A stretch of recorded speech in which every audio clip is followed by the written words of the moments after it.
पिछले कुछ अरसे से एक सोची समझी साजिश के तहत इस चीज़ को भुलाया जा रहा है, मुसलमानों के देश प्रेम पर शक किया जा रहा है। इसलिए हमारा आज के कार्यक्रम का मकसद मुसलमानों ने जो योगदान दिया है उसको उजागर करना है और आने वाली नस्लों को, मुस्लिम यूथ को भी और दूसरे लोगों को भी ये बताना है कि ये मुल्क हमारा है, हमारे पूर्वजों ने इसके आज़ादी में भी किरदार अदा किया है, आज़ादी के बाद भी किरदार अदा किया है, उसको आप नकार नहीं सकते। हमारे संस्थानों ने खासकर जो खानकाहें हैं और जो मदारिस हैं वहाँ से ऐसे लोग निकले हैं जिन्होंने आज़ादी के लिए अपनी जानें कुर्बान दी हैं। उनको टारगेट करना, उनको निशाना बनाना ये गलत सोच का नतीजा है और इन लोगों ने, इन संस्थाओं ने बहुत ही पॉजिटिव रोल अदा किया है। लेकिन मौजूदा सरकार में जो लोग बैठे हैं वो तो कह रहे हैं मुसलमान बंटवारे के लिए जिम्मेदार हैं। जो मुसलमान बंटवारे के लिए जिम्मेदार थे वो पाकिस्तान चले गए। अगर आपको सवाल पूछना है तो उनसे पूछिए। कह रहे हैं ना मौलाना मोहम्मद अली जौहर, योगी आदित्यनाथ कह रहे हैं मौलाना मोहम्मद अली जौहर बंटवारे के लिए जिम्मेदार। ऐसे लोगों को इतिहास पढ़ना चाहिए।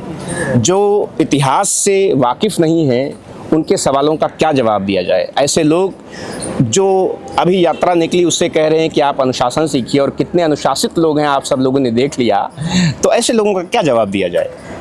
लेकिन मुसलमानों के योगदान को भुलाया जा रहा है मौजूदा सरकार के दौर में। देखिए, मुसलमानों का योगदान भुलाया जा रहा है, इसमें सबसे बड़ी जिम्मेदारी मुस्लिम कम्युनिटी की है। हम कितने ऐसे प्रोग्राम आयोजित करते हैं, कितने ज़्यादा इस सिमत में हम कैंपेन चलाते हैं, उस पर हमें सोचनी चाहिए। ये प्रोग्राम जो आज हो रहा है इसका मकसद भी यही है कि हमारे लोग ही नहीं जानते। आप अगर आज़ादी की बात करें तो गिने चुने 4-5 लोग जानते हैं कि साहब मौलाना आज़ाद हैं, शफाकुल्लाह खां हैं और तीसरा नाम कोई दाएँ बाएँ बगले झाँकने लगता है। जबकि सिर्फ अगर हम उलमा की बात करें तो 1857 के गदर में ये कहा जाता है कि लाहौर से लेकर के दिल्ली की जो सड़क थी, जीटी रोड, कोई ऐसा पेड़ नहीं था जहाँ पे किसी उलमा की लाश लटकी हुई ना हो जिसको अंग्रेज़ों ने फांसी दी थी। तो सरकार बिल्कुल जिम्मेदार है, वो हमें, आपको तो पता है कि जो उसका नैरेटिव है, लेकिन हमारी अपनी कम्युनिटी उसके लिए क्या कर रही है उस पर भी हमें गौर व फिक्र करना चाहिए। लेकिन भाजपा के लोग तो कह रहे हैं सबसे बड़े जो राष्ट्रवादी हैं, स्वतंत्रता सेनानी और सावरकर हैं।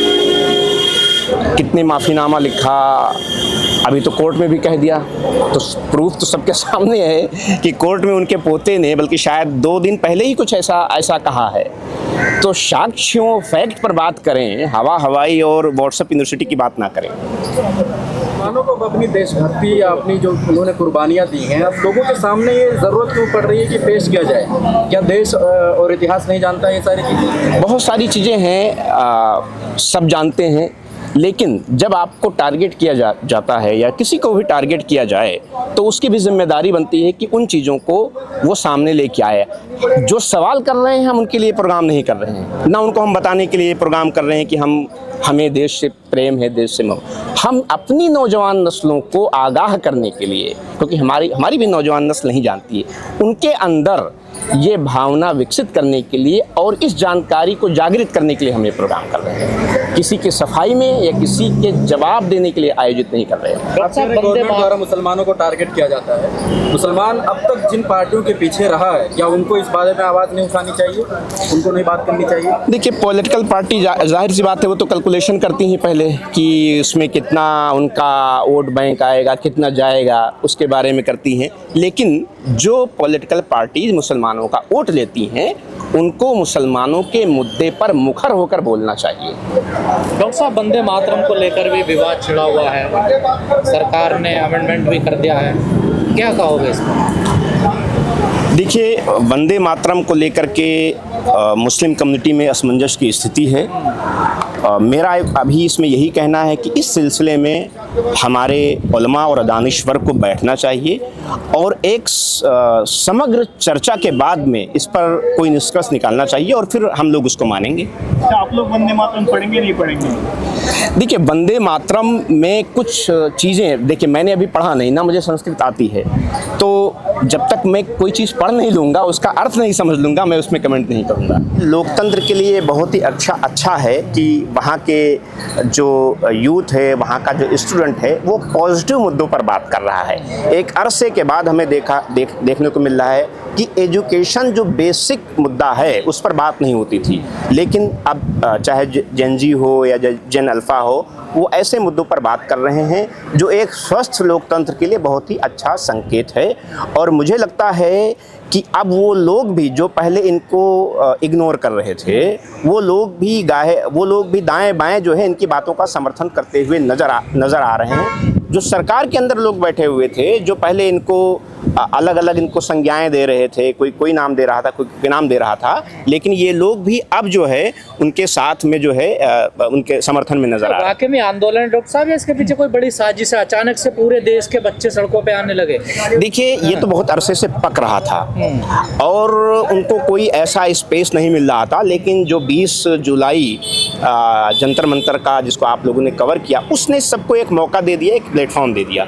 एक अरसे से ये बातें पक रही थी, हम आप भी उसी सोसाइटी में हैं, तो मूलभूत तो समस्याओं को अगर आप एड्रेस नहीं करोगे तो आप एक झुंझुना जो आप एक अरसे से बेचते हुए आ रहे हैं 12 साल से 13 साल से, वो कब तक एक ही टॉफ़ी खिलाते जाएंगे?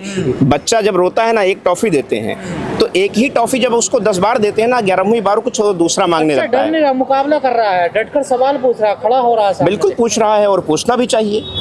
वो कोई ऐसी बात तो नहीं कर रहा है ना जो लोकतंत्र के या डेमोक्रेसी के खिलाफ हो। वो तो अपनी जो समस्याएं हैं उसको लेकर बात कर रहे हैं। बाबा रामदेव भी कह रहे हैं ना, हिंदू ना मुस्लिम कोई खतरे में नहीं, बच्चे खतरे में हैं। देखिए, हाँ, तो उन्होंने हवा का रुख भांप लिया है, तो वो भी अब बात कर रहे हैं कि शायद उनको दोबारा सलवार ना पहननी पड़े।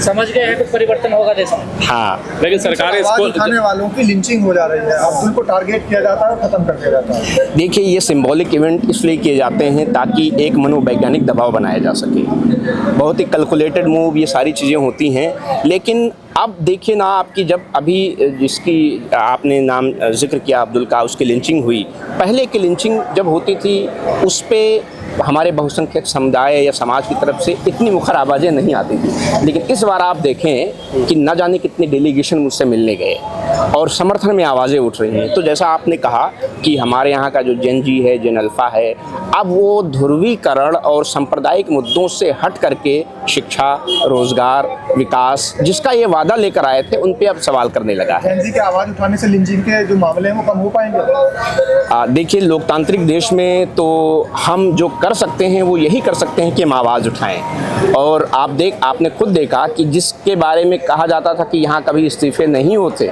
उनको इस्तीफा देना पड़ा रात में। सरकारी स्कूल को दिखाने में भी हमले हो रहे हैं। आज जयपुर में भी हमला हुआ, आशुतोष रंका CGP का प्रवक्ता, उन पर हमला हो गया स्कूल दिखा रहे सरकारी। ये देखिए, ये सब इस तरह की हरकतें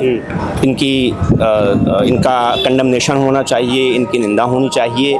और लोकतांत्रिक देश में हिंसा या भीड़ के पास में न्याय का कोई नहीं जाना चाहिए। न्याय और या इस तरीके की जो भी चीज़ें हैं वो लोकतांत्रिक तरीके से ही होनी चाहिए। सरकारें भी नहीं चाहती। जो है नौजवान वो आवाज़ उठाएंगे, वीडियोस बनाएंगे, बदहाली दिखाएंगे, तो उनकी सिक्योरिटी की क्या इंतजाम रखेंगे? ये तो सरकार की जिम्मेदारी है। सरकार सिक्योरिटी और उसको सरकार की जिम्मेदारी है कि सरकार उनकी सिक्योरिटी और सेफ्टी का जिम्मेदारी से बचती है हाँ, तो लेकिन इसमें फिर सिविल सोसाइटी की जिम्मेदारी आती है कि सिविल सोसाइटी के लोग अपनी आवाज़ को मजबूती से उठाएं। जो आंदोलन हुआ, अगर उसमें आप देखेंगे, ख़ास बात यह है कि बच्चे भी आ रहे हैं, उनके घर वाले भी आ रहे हैं और घर वाले खुशी खुशी आने की उनकी इजाज़त दे रहे हैं। तो बिल्कुल बदलाव की लहर है।